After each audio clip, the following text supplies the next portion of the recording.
अ, दादा, नितेश राणे काल धाराशिव जिल्हा दौऱ्यावर होते. त्यांनी बरेच असे वक्तव्य केले की डीपीडीसी असेल किंवा तुमच्या बाबत वक्तव्य केलं, काय वाटतं? सगळ्यात पहिल्यांदा त्यांच्या वक्तव्याचा मी जाहीर निषेध करतो आणि एक प्रकारे जे वक्तव्य केलं त्याच्या माध्यमातून धाराशिवच्या जनतेच्या सुद्धा लक्षात आलं असेल की जिल्हा नियोजन समितीच्या निधीला आम्ही स्थगिती दिली.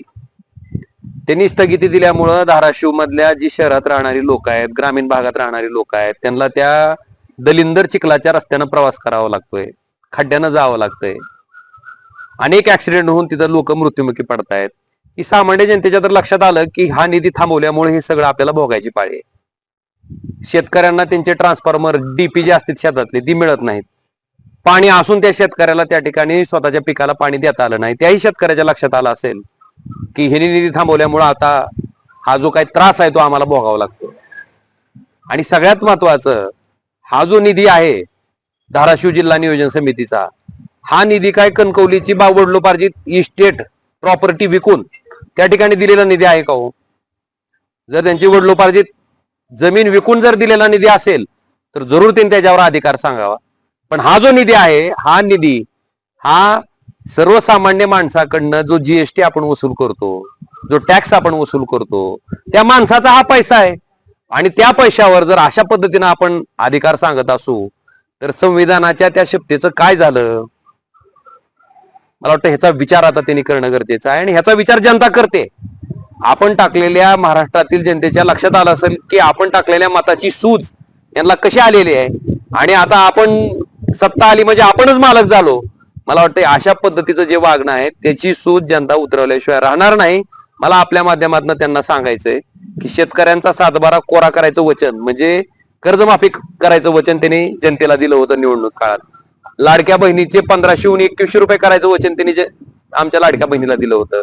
मला वाटतं ह्या सगळ्या गोष्टीचं काय झालं याचा विचार त्यांनी करावा आणि निश्चितपणे जनता ह्यांचा हिशोब केल्याशिवाय त्या ठिकाणी स्वस्त बसणार नाही आणि स्वस्त राहणार नाही. भाजप जे मत्स्य व्यवसायाच्या संदर्भात जी ही आहे ती भाजपच्या कार्यकर्त्यालाच ठेकेदारी द्यावी असं सुद्धा त्यांनी म्हटलंय. दुसरा प्रश्न, खासदार आणि आमदार जास्त किरकिर करतात, मला अधूनमधून बोलवत जावा असं सुद्धा ते म्हणले. मला तुम्हाला पहिल्या प्रश्नाचं उत्तर द्यायचंय. म्हणजे भाजपचा कार्यकर्ता असेल तरच ठेका, भाजपचा कार्यकर्ता असेल तरच निधी, बाकीच्या जनतेनं कुठं जायचं? मग जनता ही बघते सगळं आणि अतिशय बारकाईनं बघते. आणि त्यांना मला प्रश्न विचारायचा आहे की तुमच्या पार्टीच्या पाठीमागे जे लिहिलेलं असतंय, तुम्ही बघा भारतीय जनता पार्टीच्या पाठीमागे बॅनर असते त्यावर लिहिलेलं असते राष्ट्र प्रथम, पार्टी द्वितीय आणि व्यक्ती तृतीय. हे काय प्रकार आहे मग? म्हणजे जनतेला काही त्रास सहन करायची वेळ आली, लोक मेले तरी चालतील, पण काय अन्याय झालाय ती तरी सांगा आम्हाला भाजपच्या कार्यकर्त्यावर. कार्यकर्ताच त्यांना त्या ठिकाणी सांभाळायचा आहे. ह्या वृत्तीनं, ह्या प्रवृत्तीनं जर कोणी चालत असेल, आणि सगळ्यात महत्वाचं, मी निवडणूक लढवली, मी एका पक्षाकडनं निवडणूक लढवली, पण जेव्हा मी निवडून येतो तेव्हा त्या ठिकाणी संविधानातील तरतुदीप्रमाणे ईश्वराला साक्ष ठेवून स्मरण करून मी शपथ घेतलेली असती की मी कोणाविषयीही ममत्व भाव किंवा आकस भाव न ठेवता सर्व समान आहेत असं समजून काम करीन.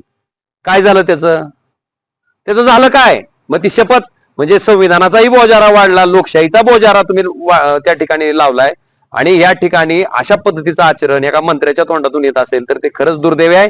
जनता याचा हिशोब येणाऱ्या भविष्यातल्या निवडणुकीत घेतल्याशिवाय स्वस्त बसणार नाही, निश्चितपणे करेल.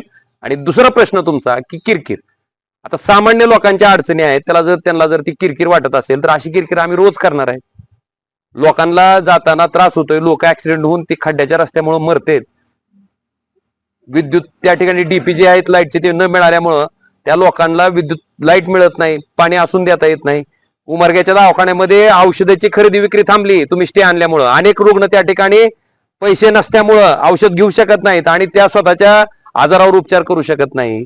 हे प्रश्न, सामान्य जनतेचे प्रश्न जर तुम्ही किरकिर समजत असाल तर ही किरकिर आम्ही रोज करणार आहेत. त्यामुळं शासनालाही बुरदंड नको, त्यांनाही त्रास नको. इथं धाराशिव मध्ये कुठंतरी त्यांच्यासाठी जागा शोधा, एखादं घर शोधा आणि इथंच त्यांना मुक्कामी राहू द्या. म्हणजे किरकिर झाल्याच्या नंतर जी काय त्यांना तरतूद करायची किंवा जी काय कॉन्ट्रॅक्ट त्यांनी घेतलं ती कॉन्ट्रॅक्ट त्या ठिकाणी त्यांना पार पाडता येईल आणि शासनाचा विमानवारीचा खर्चही वाचेल.